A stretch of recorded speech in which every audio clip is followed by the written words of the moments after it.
मोटेरा पे आपने एक बड़ा कार्यक्रम आयोजित किया था, उसमें प्रधानमंत्री जी ने भाषण दिया। उसमें उन्होंने कहा कि 1896 में पहली बार गुरुदेव रविंद्रनाथ टैगोर ने ये गीत एक अधिवेशन में गाया। उन्होंने ये नहीं बताया कि क्या कौन सा अधिवेशन था। महासभा, हिंदू महासभा का अधिवेशन था, आरएसएस का अधिवेशन था। किस बात से कतरा रहे थे कि ये कांग्रेस का अधिवेशन था। और उदाहरण दूं कि मैं अपना भाषण जारी रखूं। दे रही हूं। जो वंदे मातरम की जो क्रोनोलॉजी है वो भी आप समझिए, जो असली क्रोनोलॉजी है। 1875 में महाकवि बंकिम चंद्र चट्टोपाध्याय ने इस गीत के पहले दो अंतरे लिखे, जो आज हमारे राष्ट्र गीत घोषित हुए हैं, मतलब जो घोषित हुए थे और जिसको हम आज अपना राष्ट्रगीत कहलाते हैं। ये पहले दो अंतरे लिखे। 1882 में 7 साल बाद उनका एक उपन्यास प्रकाशित हुआ, आनंद मठ। उस उपन्यास में यही कविता उन्होंने प्रकाशित की, लेकिन इसमें 4 अंतरे जोड़ दिए। 1896 में कांग्रेस के अधिवेशन में गुरुदेव रविंद्रनाथ टैगोर ने पहली बार ये गीत गाया। 1905 में बंगाल के विभाजन के खिलाफ आंदोलन के समय वंदे मातरम जनता की एकता की गुहार बनकर गली गली से उठा। गुरुदेव रविंद्रनाथ टैगोर जैसे महान स्वतंत्रता सेनानी इस गीत को खुद गाते हुए बंगाल की सड़कों पर उतरे। विद्यार्थियों से लेकर किसानों तक, व्यापारियों से लेकर वकीलों तक, हर कोई ये गीत गाने लगा। इस गीत की शक्ति को समझिए। ब्रिटिश साम्राज्य इसको सुनकर कांपता था और हमारे देशवासी इसको सुनकर वे मन बनाते थे, वे हिम्मत बनाते थे कि इस भयंकर साम्राज्य के खिलाफ सत्य और अहिंसा के नैतिक हथियारों को लेकर शहीद होने की तैयारी करते थे। ये गीत मातृभूमि के लिए मर मिटने की भावना को जगाता है। इस गीत की शक्ति ये है, इस गीत का हमारे देश से जुड़ाव ये है। लेकिन 1930 के दशक में हमारे देश में जब सांप्रदायिक राजनीति उभरी, तब ये गीत विवादित होने लगा। 1937 में, अब ये मैं दूसरा उदाहरण देने वाली हूं, क्योंकि प्रधानमंत्री जी ने अपने भाषण में इसका उल्लेख किया और गलत किया, इसीलिए मैं इसके जो सच्चे जो तथ्य हैं वो आपके सामने रख रही हूं। 1937 में नेताजी सुभाष चंद्र बोस कांग्रेस का अधिवेशन कलकत्ता में होने जा रहा था, उसका आयोजन कर रहे थे। तो जो मोदी जी ने पत्र सुनाया सदन में 20 अक्टूबर का, और कहा कि जवाहरलाल नेहरू जी ने नेताजी को ये चिट्ठी लिखी और ये कहा कि इस पर चर्चा होनी चाहिए, उससे पहले 3 दिन पहले नेताजी सुभाष चंद्र बोस ने पंडित जवाहरलाल नेहरू को एक चिट्ठी लिखी थी, जिसका जिक्र आपके प्रधानमंत्री ने नहीं किया। और इस चिट्ठी में सुन लीजिएगा,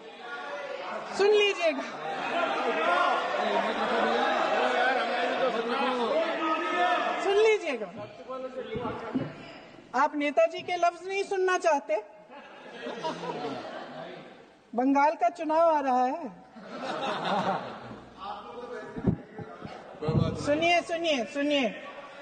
सुनिए। हाँ, कोई बात नहीं, हम तो देश के लिए हैं। हम देश के लिए हैं, आप चुनाव के लिए हैं, हम देश के लिए हैं। हम जितने भी चुनाव हारे, हम यहाँ बैठे रहेंगे और आपसे लड़ते रहेंगे और आपकी विचारधारा से लड़ते रहेंगे। अपने इस देश के लिए, अपनी इस मिट्टी के लिए लड़ते रहेंगे। आप हमें रोक नहीं सकते।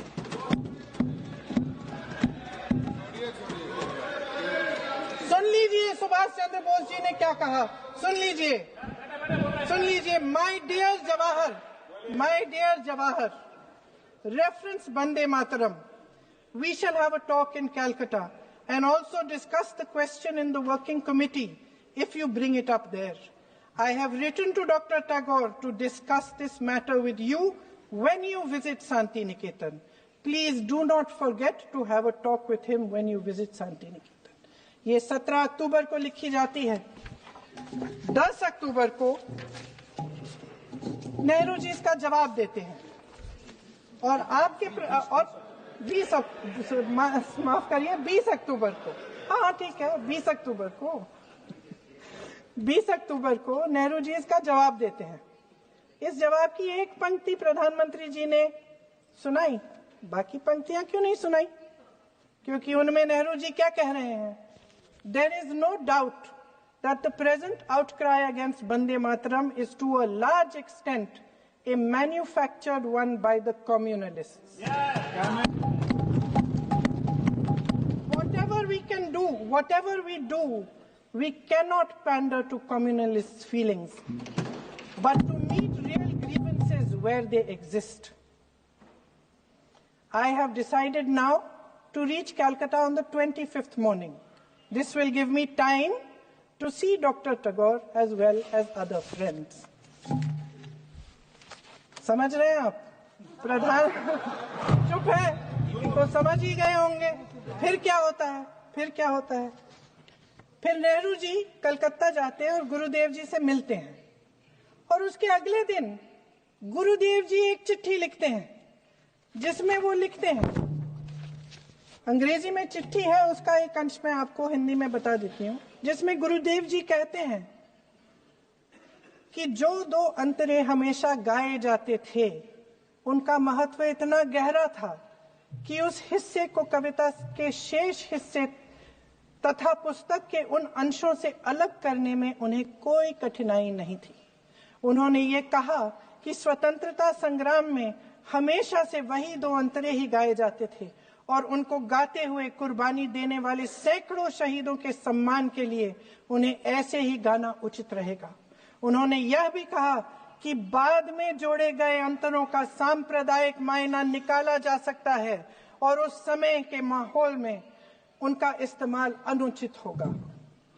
इसके बाद 28 अक्टूबर 1937 में कांग्रेस की कार्य समिति ने अपने प्रस्ताव में वंदे मातरम को राष्ट्रगीत घोषित किया। उन्हीं दो अंतरों को कार्य समिति की बैठक में महात्मा गांधी जी, नेताजी सुभाष चंद्र बोस, पंडित नेहरू, आचार्य नरेंद्र देव जी, सरदार पटेल जी, गुरुदेव रविंद्रनाथ टैगोर जी सब मौजूद थे। इस प्रस्ताव के ये सभी महापुरुष इस प्रस्ताव से सहमत थे। आगे क्या होता है ये भी सुना लूं। भारत की आजादी के बाद जब इसी गीत के इन्हीं 2 अंतरों को 1950 में डॉक्टर राजेंद्र प्रसाद जी ने संविधान समिति में भारत का राष्ट्रगीत घोषित किया, तब लगभग यही महापुरुष मौजूद थे। इनके साथ साथ B.R. अम्बेडकर जी भी सभा में थे और इनके साथ साथ मेरे सत्ता पक्ष के साथियों के नेता श्री श्यामा प्रसाद मुखर्जी भी मौजूद थे। वही 2 अंतरे राष्ट्रगीत घोषित किए, किसी ने कोई आपत्ति जारी नहीं की, कोई आपत्ति नहीं जताई। वैसे इन तथ्यों के साथ जुड़ा एक और तथ्य भी है जो मैं यहाँ पे आपके सामने रखना चाहती हूँ। आज हम अपने राष्ट्रगीत पर बहस कर रहे हैं, लेकिन हमारा राष्ट्रगान भी एक कविता का एक अंश ही है, एक लंबी कविता का एक अंश है।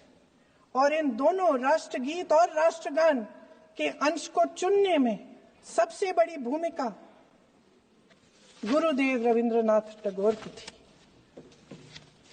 वंदे मातरम के इस स्वरूप पर सवाल उठाना, जिसे संविधान सभा ने स्वीकार किया, न सिर्फ उन महापुरुषों का अपमान करना है जिन्होंने अपने महान विवेक से ये निर्णय लिया, मगर एक संविधान विरोधी मंशा को भी उजागर करता है।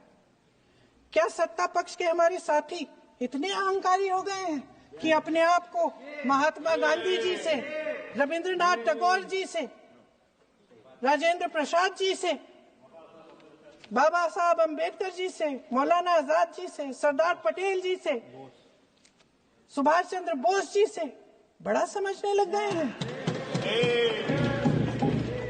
मोदी जी का अपने भाषण में ही कहना कि राष्ट्रगीत को एक विभाजनकारी सोच द्वारा काटा गया, उन सब महापुरुषों का अपमान है जिन्होंने अपना पूरा जीवन इस देश की आजादी की लड़ाई में झोंक दिया। वंदे मातरम को विभाजित करने का आरोप लगाकर आप पूरी संविधान सभा पर आरोप लगा रहे हैं, उसके हर एक नेता को दोषी ठहरा रहे हैं। यह हमारी संविधान सभा और हमारे संविधान का खुला वार है। और जहां तक जवाहरलाल नेहरू जी की बात है, जितनी देर हमारे प्रधानमंत्री देश के प्रधानमंत्री रहे हैं, 12 साल हो गए हैं, लगभग उतने ही सालों के लिए जवाहरलाल नेहरू जी जेल में रहे। किस लिए? इस देश की आजादी के लिए। उसके बाद 17 साल के लिए प्रधानमंत्री रहे। आप बड़ी आलोचना करते हैं इनकी, लेकिन अगर इन्होंने इसरो नहीं बनाया होता तो आज आपका मंगलयान नहीं होता। अगर DRDO नहीं बनाया होता तो तेजस नहीं बनता। अगर IIT और IIM नहीं बनाए होते तो हम आज IT में आगे नहीं होते। अगर एम्स नहीं बनाया होता तो हम कोरोना की जब बड़ी चुनौती का सामना कैसे करते? हाँ, वही बना कुछ भी। इसका मतलब है इस मुद्दे का जवाब नहीं है आपके पास। अगर इन्होंने BHEL, गेल, सेल, भाखड़ा नंगल ये सब नहीं बनाया होता जो आप सब बेच रहे हैं, तो ये विकसित भारत कैसे बनता? और मत कहिए बाकी। पंडित जवाहरलाल नेहरू इस देश के लिए जिए। सुन लीजिए, बेच लो यार, और बाकी भी बेच देंगे। पंडित जवाहरलाल नेहरू इस देश के लिए जिए और देश की सेवा करते करते उन्होंने दम तोड़ा। फिर भी सुन लीजिए, मेरी एक सलाह ले लीजिए। सर, मैं आपके माध्यम से सलाह दे रहे हैं, हम छोड़ना नहीं। सर, मैं आपके माध्यम से एक सलाह दे देती हूँ। हमारे प्रधानमंत्री महोदय 12 सालों से इस सदन में हैं, मैं मात्र 12 महीनों से हूँ। फिर भी छोटी सी सलाह है। उन्होंने अभी हाल ही में चुनाव था, कुछ महीनों पहले उन्होंने एक सूची निकाली थी कि विपक्षी दलों ने और विपक्ष के नेताओं ने कितने अपमान किए हैं इनके, और उसमें शायद 90-99 ऐसे उन्होंने अपमानों की सूची बनाई थी। तो मैं उनको एक छोटी सलाह देना चाहती हूँ कि नेहरू जी से जितनी भी शिकायतें हैं, जितनी भी गलतियां उन्होंने की आपके जहन में, जितनी भी गालियां देनी है, जितना भी अपमान करना है, उसकी भी एक सूची बना दीजिए। नहीं, बात खत्म नहीं है। 999 अपमान, 9,999 अपमान, सूची बना दीजिए और फिर हम एक समय निर्धारित करते हैं। जैसे हमने 10 घंटे आज वंदे मातरम पर हमने बहस किया है ना, उस तरह से हम अध्यक्ष महोदय जी से पूछेंगे, एक समय निर्धारित करेंगे, 10 घंटे, 20 घंटे, 40 घंटे, जितने घंटों में आपकी ये शिकायत पूरी हो जाए, माननीय सदस्य आप शांत हो जाए और हम बहस कर लेंगे। लेकिन इस सदन का कीमती समय, जिसके लिए हमें यहाँ पे जनता ने भेजा है, जैसे हमें जनता की समस्याओं को हल करने के लिए चर्चा करनी चाहिए, इस्तेमाल करना चाहिए, उसको एसी के लिए इस्तेमाल करिए। उसके बाद जैसे अंग्रेजी में कहते हैं ना, जैसे अंग्रेजी में कहते हैं कि once and for all let's close the chapter, close कर लीजिए। देश सुन लेगा क्या क्या शिकायतें हैं, किसने क्या किया, इंदिरा जी ने क्या किया, राजीव जी ने क्या किया, परिवारवाद क्या होता है, नेहरू जी ने कौन सी गलतियां की, सुना लीजिए, फिर खत्म। उसके बाद बेरोजगारी, महंगाई,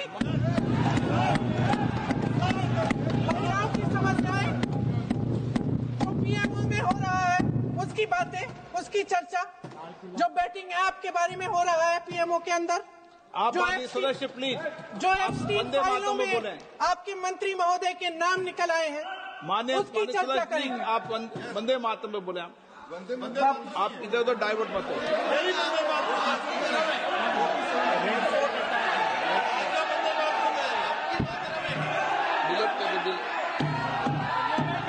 क्या हो गया? सब्सक्राइब कर लो, लाइक कर दो।